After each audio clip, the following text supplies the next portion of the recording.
Hello and welcome to UWO Now. I'm your host, Wendell Ray. Thanks for joining us for another conversation with a member of our UWO community.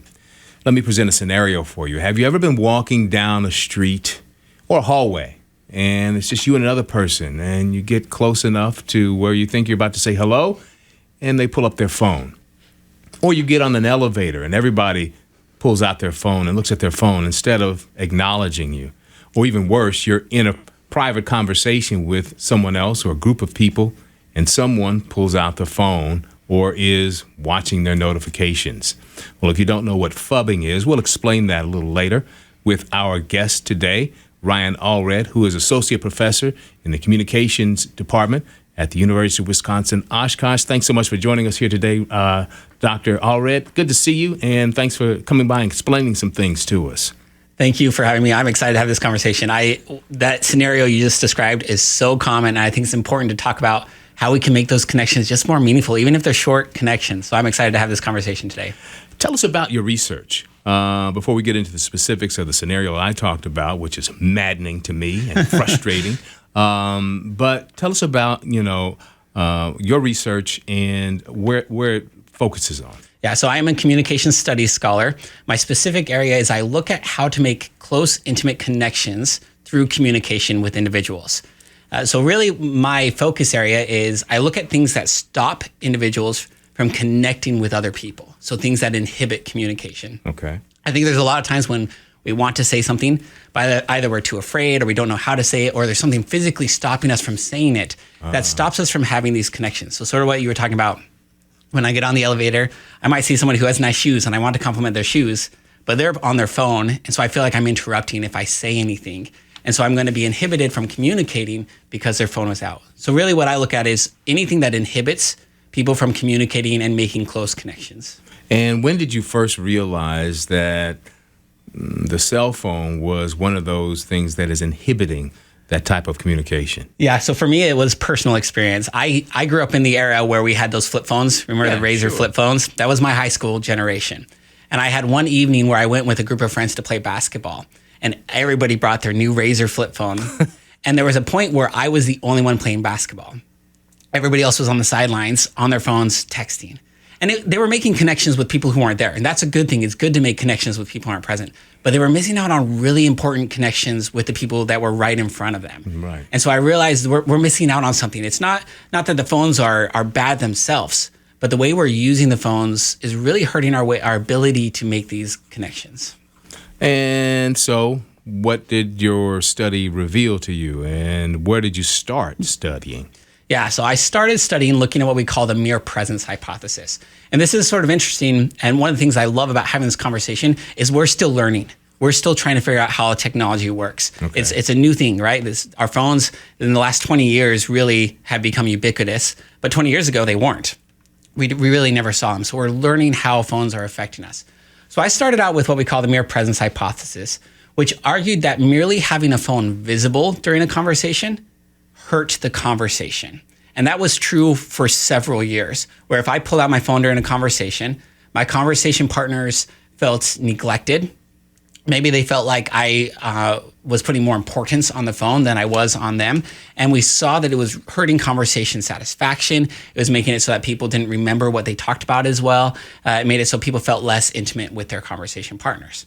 But what we saw over the years, as phones became more and more common, is that effect sort of went away, where having a phone out no longer affected conversations directly because people just got used to it. I think what happened is people realized I have my phone out during the conversation, so I can't really be mad when you have your phone out during the conversation. Okay, I was going to say, did people get used to it, or did they just throw their hands up and say, okay, it is what it is? Yeah. But you're saying it was, well, I'm guilty of that as well, so maybe I shouldn't complain. I think that's a lot of it. And I don't think that just because people are saying they're no longer affected by it, I don't think that necessarily means that they're not affected by it. Mm-hmm. I think there's still some part of us when we see someone pull out their phone during a conversation that feels a little bit, okay, well, I'm not the top priority right now. Yeah.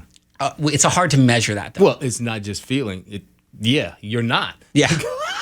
I mean, because if you're talking to somebody, if I'm talking to you and we're having this conversation and I just go, oh, wait a minute, what are you going to do? Then I I feel it's okay to kind of tune you out for a second. Am I right or am I wrong? Oh, absolutely. So we have this thing we study in communication. We call it immediacy. Immediacy is our nonverbal communication that shows that our mental capacity is focused on the conversation. Right? So it might be eye contact, head nods, body tilt. Imagine we're having this conversation and I completely just turn and look the other direction. Right? You're not going to feel like I'm paying attention to you. Right, exactly. But we're doing that with our phones. Okay. We're losing these immediate behaviors, these nonverbal cues that show the other person we're engaging. And immediacy is really important because good communication is getting to where my thoughts and your thoughts are similar. And if we don't even have a nonverbal connection where I can tell that your attention is on me, we're never going to get to where we have a similar location for those thoughts. And so it's harder to have real intimate communication when we don't have these nonverbal immediacy cues. Okay, so I think I understand what you're saying, that it's breaking down at some level the ability to connect. Is that what we're saying with that, what's coming from your research? Absolutely. Yeah, I mean, you think about you learning how to communicate when you were a kid. You had to learn, okay, I need to have eye contact. Even though it's scary, I need to look at the person, right? You remember those lessons when we say, hey, look at me when I'm talking to you. Or how to have a good handshake, right? We learn these lessons even though that they're uncomfortable for us. The problem is holding onto my phone breaks down those things, right? I can't have eye contact with you while I'm also looking at my phone. Right. I can't give you a good handshake if my hand is full of my phone. Yeah, absolutely. So you're talking about lessons learned, early in life and how that might impact the way you communicate. And then we're talking about cell phones, which is they've been around for a while, but certainly the use of cell phones and their importance in our lives, some may think it's generational. Is it though? I mean, because I'm not sure if I'm seeing a difference, but maybe the research points otherwise. Yeah, I think you're absolutely right. Where we at first we saw a generational difference, and likely because younger generations are quicker to adapt to new technologies. But now that pretty much everybody has adapted these technologies, we're seeing a lot of those effects go away. In fact, I have been phubbed by grandparents before, right? Right. So the idea that this is a young person's problem, right? Oh no. So the idea that this is a young person's problem is just not accurate anymore. The real issue right now is all of us have this tension, we call it a dialectical tension, between two opposing but good things, right? I have one tension. When I get a text message from somebody, I feel the need to respond to them quickly because I want to show them I care about them. But at the same time, if I pull out my phone, then we have this whole issue we've been talking about this whole time. So I have this tension of wanting to be close to you, but also wanting to be close to others. So what phones have done is they've introduced this new tension between being present physically and being present physically. And that's what we call absent presence. We're seeing a lot of people develop absent presence where I'm physically present in a situation, but mentally I'm absent. I'm somewhere else.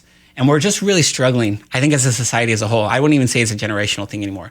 We're trying to figure out how can I manage these two seemingly opposite tensions in my life.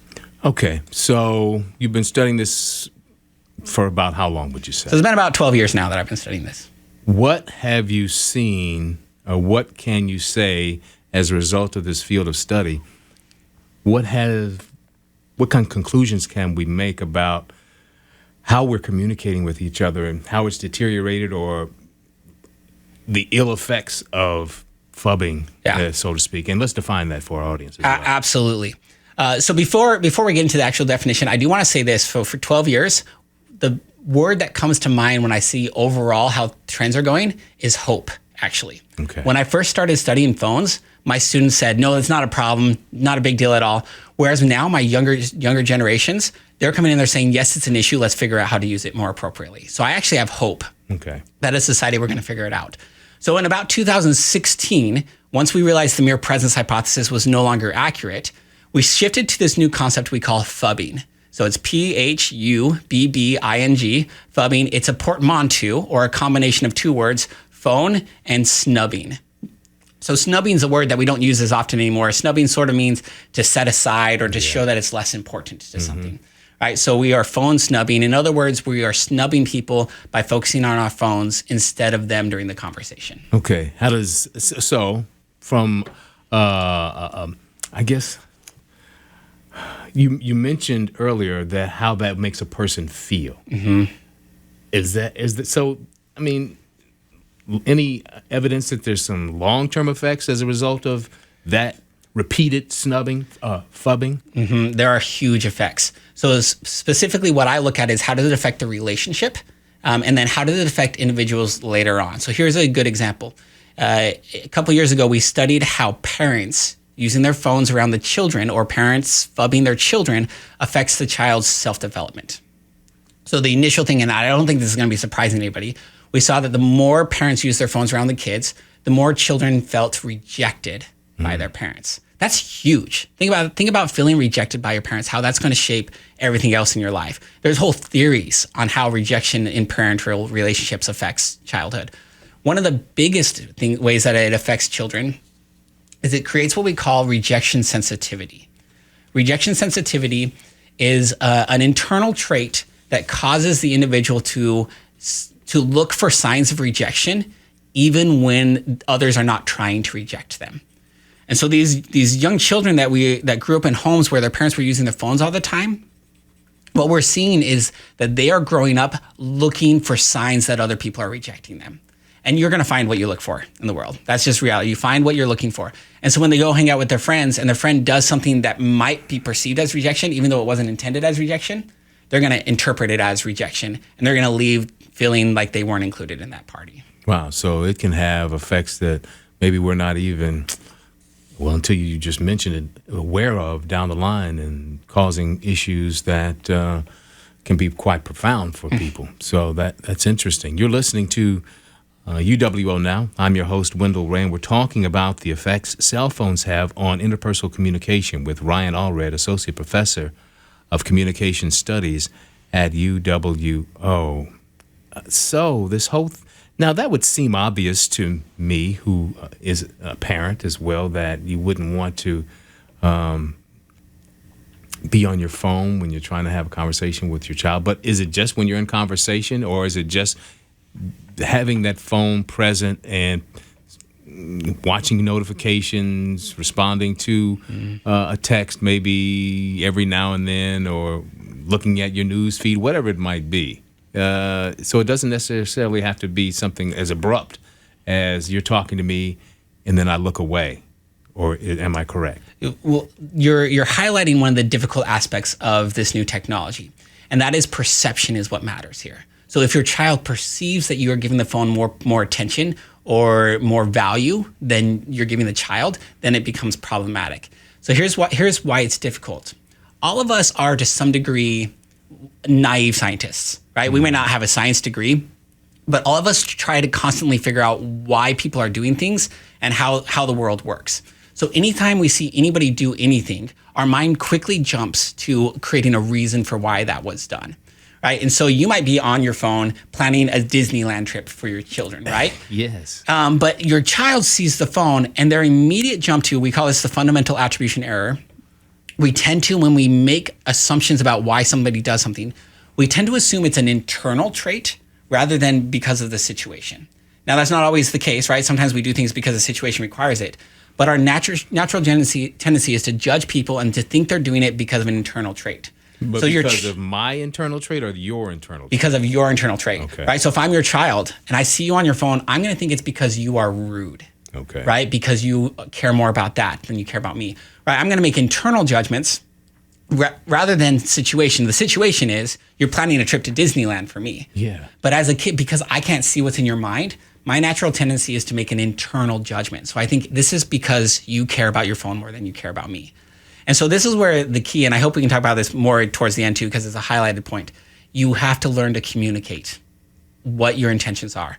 Right? And this goes for parental-child relationships, for romantic relationships. You have to be able to sit down with your partner and say, here's what it means when I'm on my phone at this time, right? Here's what I'm doing, to make sure that the other person can accurately understand what your intention is. Okay. Well, you just mentioned one thing. We talked about parent-child interactions and phones. What about the interactions between couples? Husband and wife, boyfriend and girlfriend, or partners. What is the effect the same? It is very similar. A large part of it is intimacy. So the more we use our phones, the less likely we are to have intimacy in that particular relationship. Again, depending on how we're using them, right? If I am on a trip and I'm using my phone to text my partner, that's a great way to use the phone, right? Yeah. Or maybe together as we're sitting down, we're looking up interesting facts and we're learning together on our phones. That's a great way to use it.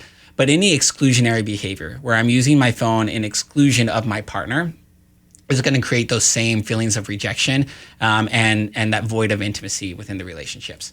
Is it helpful, or I don't know if it's been known or been discovered, and I think you kind of alluded to this just a second ago, that I say, okay, I'm getting on the phone, I'm getting ready to do this, I'm about to do this. This is why I'm getting on the phone. It's not because I'm not paying attention to you, but you just mentioned this subject. Let me see if I can find an answer on my phone for you or something like that. Absolutely. So Dr. Millerot and Kelly are the two who have done a lot of the work on phubbing in romantic relationships. And the key thing that they keep coming back to is it's about expectations. If my partner is on their phone when I expect them to not be on their phone, then it's going to create large emotions in me that cause me to feel frustrated and maybe rejected.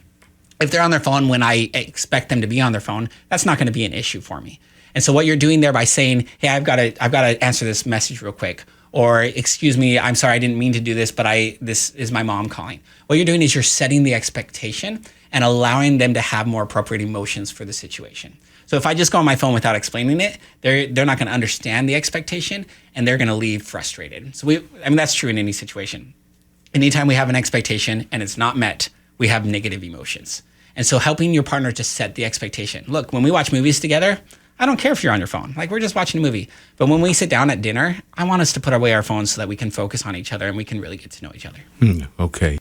You're listening to UWO Now. I'm your host, Wendell Ray, and today we're talking about the effects cell phones and other things have on our interpersonal communication with Ryan Allred, Associate Professor of Communication Studies at UWO. We were talking about cell phones, and we'll continue that discussion about how cell phones have played, how people tend to focus on their cell phones more when they're in conversations with around other people. But it's not always necessarily, a person that you're familiar with. You talked about, Dr. Allred, when we first started, that, an example of something that has inhibited communication is when you want to pay a compliment to or talk to a stranger. Or the examples I gave at the beginning were not of people that I knew, but of people I don't know that I wanted to just say hello to or just, acknowledge their presence.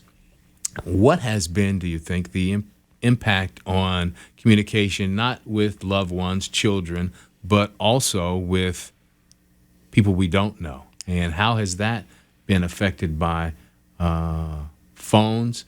And we could also talk about masks during COVID. Yeah.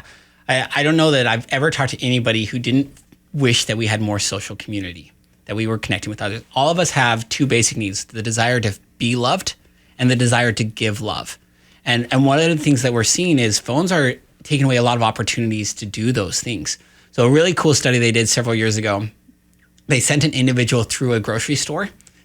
We all have experience going to grocery stores and running into people. And they had this person randomly smile at people throughout the grocery store. And then they sent a second person through and they would drop a gallon of milk or something on the floor. And what they found is that people who were smiled at were something like 95% more likely to help the second person pick up the jug of milk, right? So when people smile at us, we feel like we're part of something bigger than us, and it makes us want to contribute more to that thing, whatever it is. And so in this case, community. So one of the reasons why phones are problematic, if I'm on my phone, I'm looking down like this, I'm going to miss out on opportunities to connect with other people, even if it's just eye contact with somebody passing by, to feel like there's something bigger going on than just me. And if this might be a good time to shift into looking at how phones affect anxiety and depression and other things, because if I'm missing out on opportunities to make connections with other people, all of a sudden my world becomes only my mind.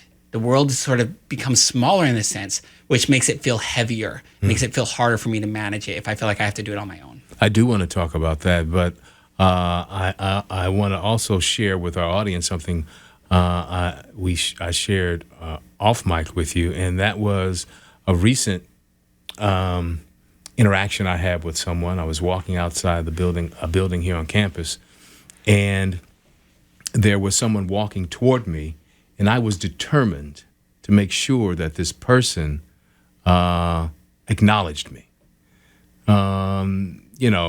Just by a nod. I wasn't expecting them to stop and have a conversation with me, but you sometimes you give someone a nod or a smile, as you mentioned, and they don't reciprocate, or they act like you're not there, or they bring out their phone. Well, it's wintertime, so most people aren't bringing out phones, but I'm wondering if my reaction, not theirs, and what I anticipated the reaction, my reaction was kind of being conditioned to having felt rejection in other instances, and I was determined for that not to happen this time. And so I was going to force this person by just making constant eye contact until they said something. Am I digging a little deep here, or what do you think about that? No, I think you're right on it. And I don't know you super well, but I would argue there's probably also some motivation for the other person, some care about the other person, right? Yeah. There's a human being walking by me. Yeah. I should check in on them, even if it's just a smile or head nod, just a quick check in with this person, right? And so, yeah, there's a little bit of the I've been rejected a lot in the past, and that doesn't feel good for me. So, yeah, I'd like you to acknowledge me as a human person, but also I feel the need to acknowledge you as a human. You're a person, and it doesn't take a lot of effort to just smile at someone real quick. And smiling and knowing that someone is smiling at you was affected during COVID when we were all wearing masks. What have we learned about this little inhibitor to interpersonal communication? Yeah, so masks are similar to phones in that they hurt our nonverbal immediacy. They made it difficult for us to connect. We saw it huge in the classroom. So we just did a recent study where we looked at teachers who wore masks versus teachers who wore the face shields where the students could still see them. And we found that where there were masks, the students felt like the teacher didn't care about them as much. They didn't connect as much with the teacher. Their grades were lower in those classrooms because they didn't feel like I have somebody who can support me. And so wearing a mask was hard because it limited our ability to feel support from one another. Now, this is not an argument for not wearing masks. No. But it's an argument for we need to do extra to show that we care about people if they can't see our faces. I wonder if we got into some sort of habits during COVID that we are trying to shake or have not shaken. Yeah. Any evidence, any studies on that you're aware of? I haven't seen anything on that, but we do get comfortable, right? And once we get used to not doing something for a while, then it's easy for us to stop doing it altogether. Yep. Okay, so you've been touching on it a little bit, and I've been talking about maybe I was feeling rejection, and it built up to the point where I internally had decided I wasn't going to take it anymore. But let's talk about the mental health aspects of phubbing, is what we started off with, but anything that inhibits that type of interpersonal communication with a stranger or with a loved one. What have we discovered about that? Yeah, so there are two undeniable connections. We see that the amount of time we spend on our phones is correlated with anxiety and depression. Now, what we don't know for sure yet is how much the direction is going one way or the other. What we think is happening is that they're going both directions, right? So the more I have anxiety, the more likely I'm to pull out and be on my phone. But we're also fairly confident that the more we're on our phone, the more likely we are to experience anxiety. And the same thing goes with depression. So we're seeing just a strong connection with the amount of time we're spending on technology and these anxiety and depression outcome variables. And the amount of time, that's general statement. How much time are we talking about? What is too much time? So I think that's where it's going to get a little bit individualized. But what I tend to look at is when it becomes addictive. So in the sense that I want to spend less time on my phone, but I'm unable to do so. And so when I find that my phone usage is inhibiting me from eating healthy meals, from getting the amount of sleep that I should have, from communicating with other people in the real world, if it's stopping me from doing things that I know I should be doing, or if I have tried to reduce the amount of phone usage and I'm not able to, then that would be what we call phone addiction. Okay, we'll talk a little bit about how to improve these things after we've kind of touched on a few more areas. What about boredom and the impact? People get on their phones, they play a game, they do this or that. What about the impact of boredom and the use of phones and how that impacts communication. And this is why I think this connection is so interesting. Because most people I talk to, when I ask them, why did you go on your phone in this situation? They said either I was bored or I was feeling anxious and I pulled it out as a crutch, right? Or I was feeling a lot of depression and I pulled it out. But we're seeing that the phone also increases boredom just as much as the other two. Increases boredom. So when we take two groups of people and we send them out to dinner together and we say, we're going to take away all your phones from the one group and we let the others keep their phones. And then afterwards we ask them how boring the conversation was. The group with the phones always rates it as more boring. Right? Think about why that is. If I'm on my phone during a conversation and I'm seeing my friend Tony down the hall out on his vacation, right? And I'm trying to realize, well, I'm just at dinner with my friends. That's boring compared to Tony's vacation, right? It also, if I'm on my phone, it's taking away my ability to put effort into this conversation. And so, of course, the conversation is going to be more boring if I don't put effort into figuring out what would be a good conversation to talk about. Ah, I see. Okay, that makes sense. Okay, so Dr. Allred, not only do we have all these problems that we're still studying, I would imagine at the same time we're trying to figure out how do we correct some behaviors or what we do to minimize all these obstacles that are getting in the way of interpersonal communication. What suggestions do we have for people out there listening or watching who say, maybe I've got this problem, or how can I help with my child and me, or my wife and I, or my partner and I? What suggestions would you have? The first step is to identify a phone for what it really is. I don't know if you've ever done any woodworking or worked with a saw before. Mm-hmm. Saws are awesome tools. But when I go home and I go into my shop and I use my saw, I have to have a lot of respect for my saw. Not respect to where I need to be afraid of it, but respect to know what damage it can do if I use it inappropriately. And if I use it well, I can create awesome things with it. If I use it poorly, I can hurt myself really badly. Right. Same thing with our phone. Our phone is a tool. And if we use it as a tool, it can do awesome things for us. If we instead don't respect it and allow it to control us, it can really hurt us. So a couple of things that we are working on right now to help individuals improve their relationship with their phone is first to practice mindfulness. So mindfulness is where you are present in the moment, particularly with phone usage. So our tendency right now is when we hear a buzz or when we're bored, we pull out our phone. My suggestion is to instead, every time before you unlock your phone, to think through what am I going to do on my phone and how long is it going to take me? And that simple practice of recognizing, okay, I'm going to go on Facebook for 5 minutes. And then after 5 minutes, I'm going to shut it down. That simple practice of knowing what you're going to do is going to help you take control of it as a tool rather than being controlled by it. Mm-hmm. So that's the first suggestion, is to be mindful in how you're using your phones. The second thing would be to be particular about which apps you allow on your phone itself. I used to have Facebook or Instagram on my phone, and they're great social mediums. They're great tools to have, but I found that I would mindlessly scroll on them if I had them on my phone. I still use them, but I just now use them on my desktop when I have to sit down and know what I'm doing while I'm using it.